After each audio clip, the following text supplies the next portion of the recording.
আপনি কি জানেন হজরত আজরাইল আলাইহিসসালাম কোনো শিশুর রূহ কিভাবে কবজ করেন এবং মৃত্যুর পর তাদের কোনো প্রশ্ন করা হয় কিনা? আবার অন্ধকার কবরে তারা একা একা কি করে? যখন একটি নিষ্পাপ শিশু মারা যায় তখন তার মায়ের বুক ফেটে যায়, বাবার চোখে আসে নীরব ঝড়।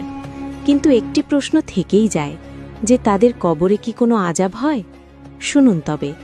মালাকুল মাউত সেই নিষ্পাপ শিশুদের কাছে আসেন মায়াবী রূপে। কোনো ভয় নেই, নেই কোনো ব্যথা, শুধু ছোট্ট এক মুহূর্ত। আর রূহ দেহ থেকে বেরিয়ে আসে যেমন সতেজ ফুল থেকে সুগন্ধ বের হয়।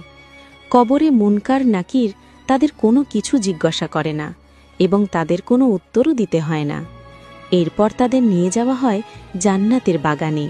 সেখানে হজরত ইব্রাহিম আলাইহিসসালাম তাদেরকে কোলে তুলে নেন, তাদের আদর যত্ন করেন।